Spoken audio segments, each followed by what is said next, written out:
स्वागत है आप सभी का क्लास ORS पे। तो मैं डेली आपको आरपीएफ और कांस्टेबल के लिए एसआई के लिए मैं आपको अरिहंत पब्लिकेशन सॉल्व करा रहा हूँ, जिसमें मैंने फर्स्ट पार्ट में आपको रीजनिंग और जीके जीएस सॉल्व करा दिया था। और आज हम साइंस के मोस्ट इम्पोर्टेंट क्वेश्चन लेके आपके सामने उपस्थित हैं और इसमें हम 50 क्वेश्चन करेंगे। कितना? तो हम 50 क्वेश्चन करेंगे जो कि आपके सामान्य विज्ञान से होगा और परीक्षा की दृष्टि से आपका बेहद इम्पोर्टेंट आज की क्लास होने वाली है। तो करो तैयारी जीत की। इसी के साथ हम शुरू करते हैं। तो चलिए, पहला क्वेश्चन देखिए क्या कह रहा है कि कार्य का मात्रक क्या है। कार्य का मात्रक आपसे पूछ रहा है कि कार्य का मात्रक क्या होता है। तो ऑप्शन दे रखा है, जूल है, न्यूटन है, वॉट है या डाइन है। आपको कमेंट में बताना है कि आपने 50 में कितना क्वेश्चन अटेम्प्ट किया। आपको कमेंट में यही बताना है। और अगर चैनल पे नए हैं तो चैनल को सब्सक्राइब करना है और एक लाइक करना है। और घर में आपके कोई भाई बहन या आपके दोस्त अगर आरपीएफ कांस्टेबल की तैयारी कर रहे हैं तो उन्हें ज़रूर बताइए कि क्लास ORS पे आपको लेटेस्ट जो बुक है उससे आपकी तैयारी कराई जा रही है। तो आपका पहला क्वेश्चन देखिए क्या पूरा पूछ रहा है आपसे, कार्य का मात्रक पूछ रहा है। तो कार्य का मात्रक क्या होता है? तो कार्य का मात्रक आपका जूल होता है। फर्स्ट हमारा करेक्ट हो जाएगा। फिर देखिए दूसरा नंबर क्या पूछ रहा है, प्रकाश वर्ष इकाई है। प्रकाश वर्ष किसकी इकाई है? ऑप्शन है दूरी की, समय की, प्रकाश की तीव्रता की या ये सभी की। तो प्रकाश वर्ष आपकी दूरी की इकाई होती है। ऑप्शन नंबर फर्स्ट हमारा करेक्ट हो जाएगा। फिर देखिए तीसरा नंबर कह रहा है, खाद्य ऊर्जा को हम किस इकाई में मापते हैं। खाद्य ऊर्जा को हम किस इकाई में मापते हैं? ऑप्शंस हैं केल्विन में, जूल में, कैलोरी में या अर्ग में। तो देखिए आपको खाद्य ऊर्जा जो हम किस इकाई में मापते हैं तो आपको कैलोरी में। ऑप्शन नंबर सी करेक्ट हो जाएगा। चौथा नंबर कह रहा है कि डेसिबल किसे मापने के लिए प्रयोग किया जाता है। तो ऑप्शन है रक्त में हीमोग्लोबिन, वातावरण में ध्वनि, पेशाब में शक्कर या वायु में जलवाष्प। तो डेसिबल किसके मापने के लिए विधि होती है? तो आपका चौथा का जो हो जाएगा ऑप्शन नंबर बी, वातावरण में ध्वनि मापने का जो यंत्र होता है वो आपका डेसिबल होता है। फिर देखिए पाँचवा नंबर क्या कह रहा है कि निम्नलिखित में से कौन सा एक सदिश राशि है। सदिश राशि नहीं है। तो आपका संवेग दे रखा है, वेग है, कोणीय वेग है या द्रव्यमान है। तो निम्नलिखित में से कौन सा एक सदिश राशि नहीं है? तो आपका जो हो जाएगा ऑप्शन नंबर डी, द्रव्यमान हो जाएगा। फिर छठवां में पूछ रहा है निम्न में से कौन सी सदिश राशि है। तो ऑप्शन दे रखा है वेग, द्रव्यमान, समय, लंबाई। तो कौन सी आपकी सदिश राशि है छठवां में? तो ऑप्शन नंबर ए हमारा वेग हो जाएगा। 7 नंबर देखिए क्या कह रहा है कि शून्य में स्वतंत्र रूप से गिरने वाली वस्तु की क्या होती है। तो गति समान होती है, वेग समान होता है, त्वरण समान होता है या बल समान होता है। तो शून्य रूप से स्वतंत्र रूप से गिरने वाली वस्तु की क्या होती है 7 नंबर पूछ रहा है। तो त्वरण आपका समान होता है। ऑप्शन नंबर सी करेक्ट हो जाएगा। फिर 8 नंबर कह रहा है कि एक समान वृत्तीय गति होती है। एक समान वृत्तीय गति में चाल और वेग दोनों अचर होते हैं। चाल और वेग दोनों चर रहते हैं। चाल और चर वेग अचर रहते हैं। या डी कह रहा है कि चाल अचर और वेग चर रहते हैं। तो एक समान वृत्तीय गति में आपका जो है कि चाल अचर और वेग चर होता है। ऑप्शन नंबर डी हमारा करेक्ट हो जाएगा। फिर देखिए 9 नंबर कह रहा है कि रॉकेट का ऊपर जाना किस सिद्धांत पर कार्य करता है। ऑप्शन है ऊर्जा संरक्षण, संवेग संरक्षण, द्रव्यमान संरक्षण या बर्नौली परिमेय। तो रॉकेट का ऊपर जाना किस सिद्धांत पर कार्य करता है? 9 का जो हो जाएगा ऑप्शन नंबर बी, संवेग का संरक्षण। ऑप्शन नंबर बी हमारा 9 का करेक्ट हो जाएगा। 10 नंबर क्या पूछ रहा है, वस्तु की मात्रा बदलने पर अपरिवर्तित रहता है। तो क्या आयतन, भार, द्रव्यमान या घनत्व। तो वस्तु की मात्रा बदलने पर अपरिवर्तित आपका क्या रहता है? तो घनत्व। देखिए 11 नंबर क्या कह रहा है, जल में तैरना न्यूटन की किस गति के नियम का कारण संभव है। तो प्रथम नियम, द्वितीय नियम, तृतीय नियम या यह सभी। तो जल में जो आपका तैरने का जो आपका गति है ये न्यूटन के कौन से नियम का फॉलो करता है? तो आपके ऑप्शन नंबर सी तृतीय नियम। ऑप्शन नंबर सी तृतीय नियम हमारा करेक्ट हो जाएगा।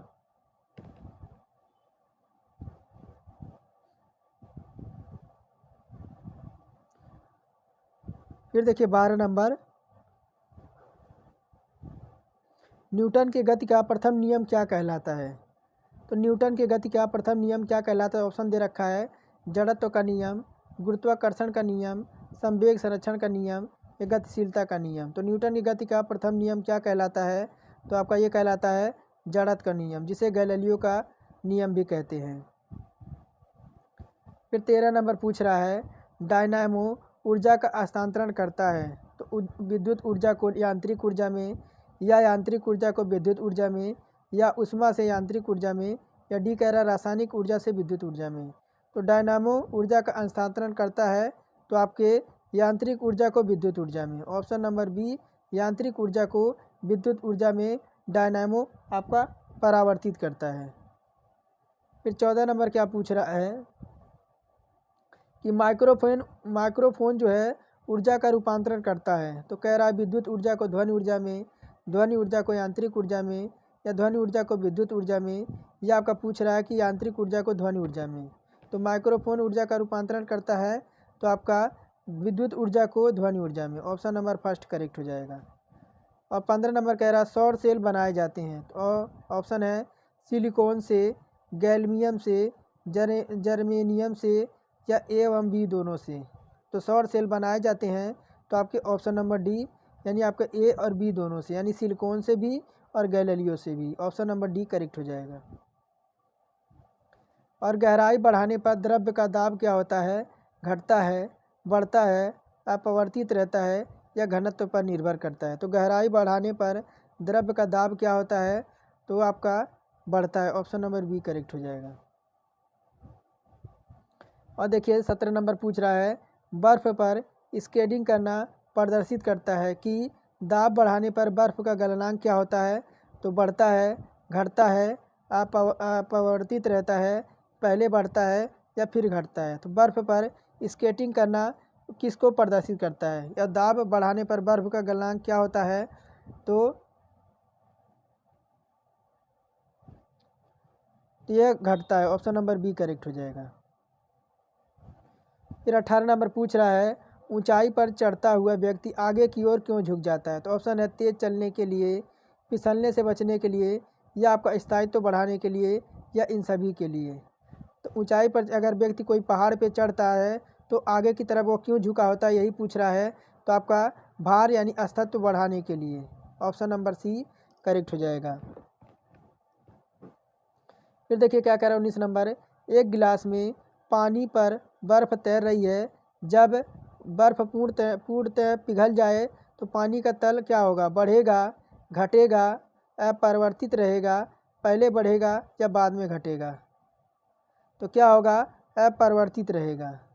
कि एक गिलास में जब पानी बर्फ़ पर तैर रही है तो जब आपकी पूर्णतः बर्फ़ जो है पिघल जाए तो पानी का तल आपका अपरिवर्तित रहेगा। ऑप्शन नंबर सी करेक्ट हो जाएगा। और देखिए 20 नंबर क्या कह रहा है कि एक प्रकाश वर्ष बराबर होता है। एक प्रकाश वर्ष बराबर क्या होता है?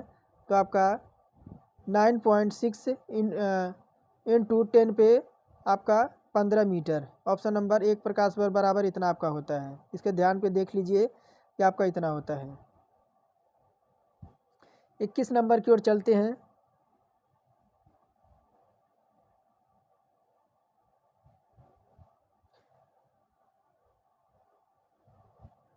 क्या कह रहा है कि पृथ्वी के तल का पलायन वेग है कितना?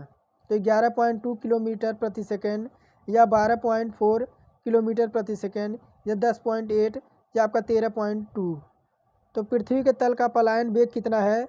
तो ऑप्शन नंबर आपका 11.2 किलोमीटर प्रति सेकंड। फिर देखिए क्या कह रहा है चाबी भरी घड़ी में कौन सी ऊर्जा होती है? तो गतिज ऊर्जा, स्थितिज ऊर्जा, यांत्रिक ऊर्जा, या संचित ऊर्जा। तो आपने एक घड़ी देखी होगी जिसे 24 घंटा में चाबी ऐंठी जाती थी तो उसमें क्या कौन सी गति हो जाती थी? तो आपकी स्थितिज ऊर्जा हो जाती थी। ऑप्शन नंबर बी करेक्ट हो जाएगा। 23 नंबर कह रहा कि झूला झूलती हुई कोई लड़की अगर खड़ी हो जाए तो दोलन का आवर्तकाल क्या होगा? तो कम हो जाएगा, बढ़ जाएगा, अपरिवर्तित रहेगा या इनमें से कोई नहीं। तो क्या होगा? तो झूलती हुई लड़की का जब आपकी खड़ा हो जाती है वह झूले पे, तो दोलन आवर्तकाल क्या हो जाएगा? तो आपका कम हो जाएगा। ऑप्शन नंबर फर्स्ट करेक्ट हो जाएगा। 24 नंबर क्या कह रहा है? पानी का घनत्व तो अधिकतम होता है तो 0 डिग्री सेंटीग्रेड पर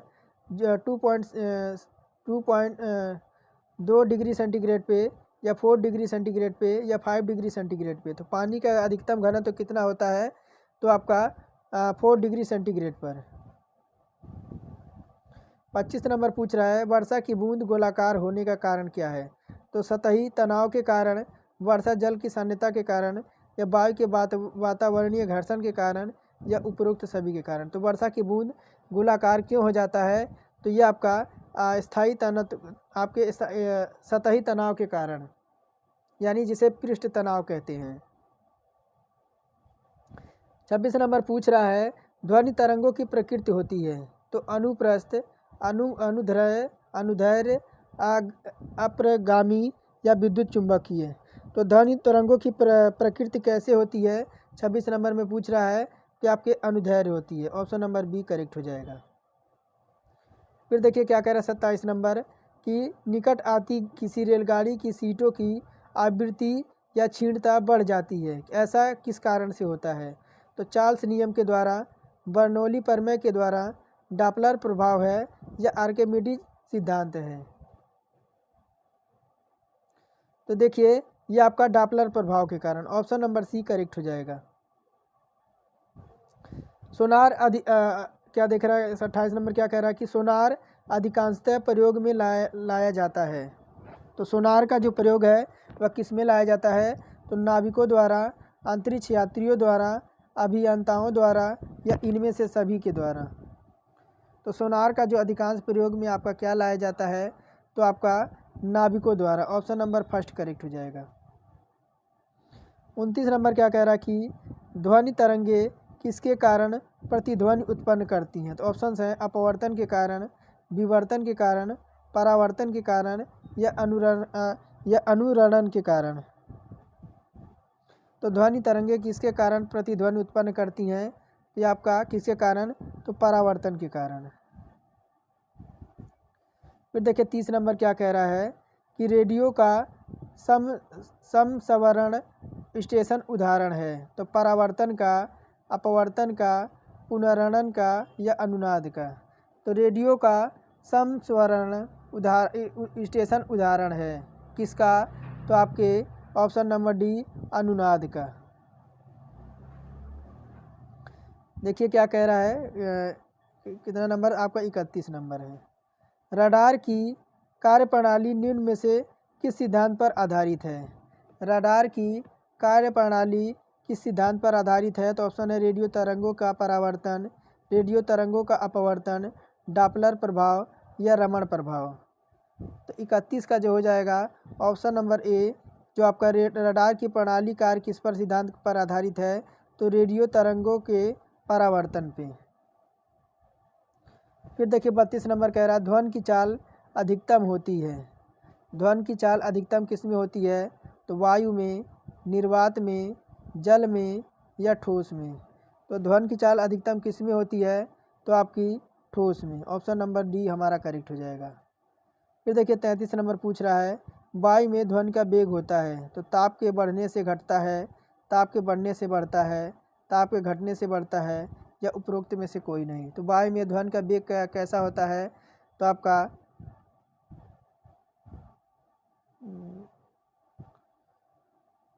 तो यह होता है आपके ताप के बढ़ने से बढ़ता है। ऑप्शन नंबर बी हमारा करेक्ट हो जाएगा।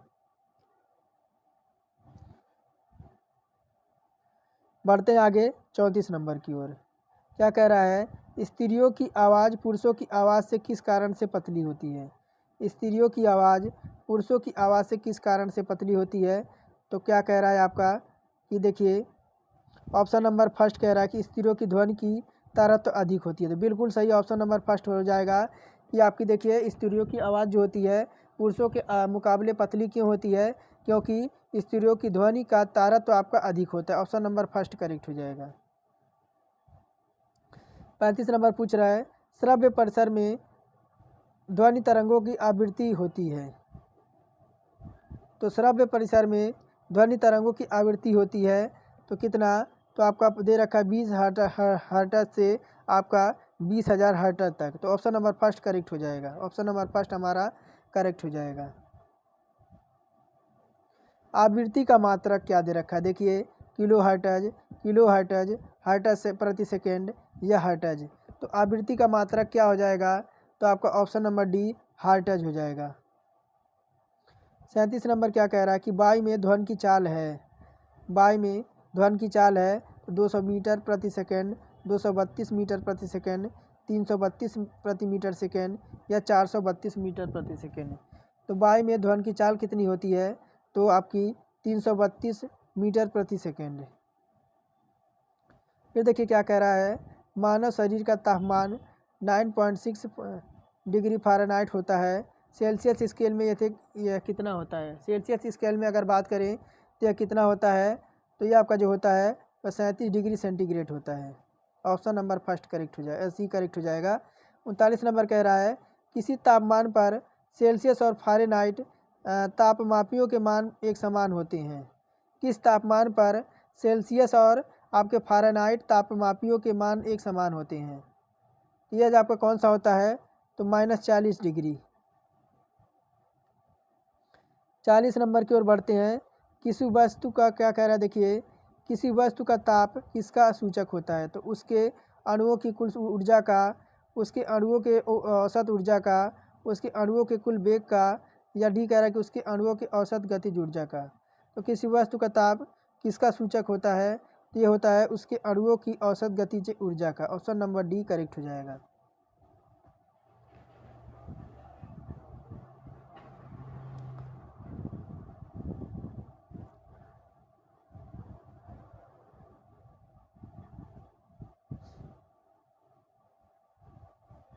क्या कह रहा है 41 नंबर कि जल को 0 डिग्री सेंटीग्रेड से 10 डिग्री सेंटीग्रेड तक गर्म किए जाने पर उसका आयतन क्या होगा। तो लगातार बढ़ता है, लगातार घटता है, पहले घटता है फिर बढ़ता है, पहले बढ़ता है या फिर घटता है।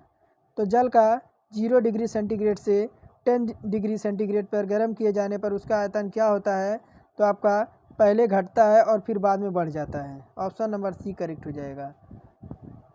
42 नंबर देखिए क्या कह रहा है, न्यूनतम संभव ताप है तो 0 डिग्री -273 डिग्री सेंटीग्रेड या -373 डिग्री सेंटीग्रेड या ये सभी।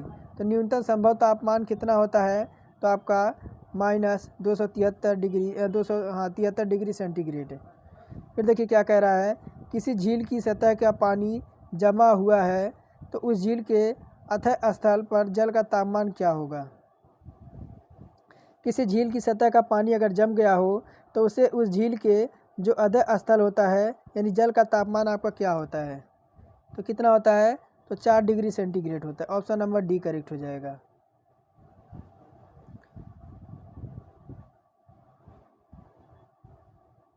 क्या कह रहा है 44 नंबर कि प्रेशर कुकर में खाना जल्दी क्यों पकता है, इसका क्या कारण है। तो ऑप्शन कह रहा है फर्स्ट कि क्वथनांक अधिक ताप पर होने लगता है, या क्वथनांक कम ताप पर होता है, या दाब स्थिर रहता है, या उपरोक्त सभी।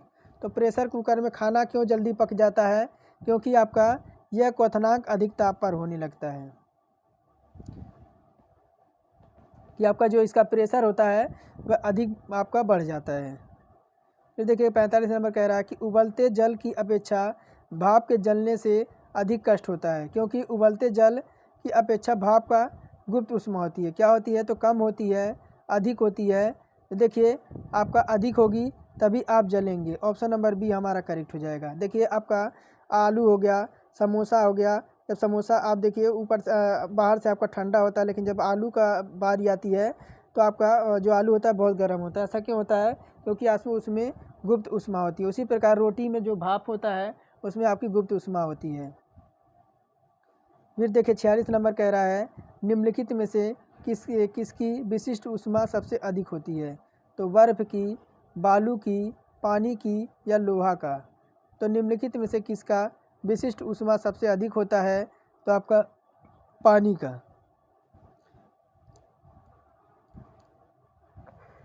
क्या कह रहा है 47 नंबर, किसी अंतरिक्ष यात्री को आकाश का रंग कैसा दिखाई देता है? ऑप्शंस है लाल, हरा, काला या पीला। तो अंतरिक्ष पर देखने पर आकाश का रंग कैसा दिखाई देता है? तो यह बिल्कुल आपको कैसा दिखाई देता है? तो बिल्कुल काला दिखाई देता है। ऑप्शन नंबर सी करेक्ट हो जाएगा।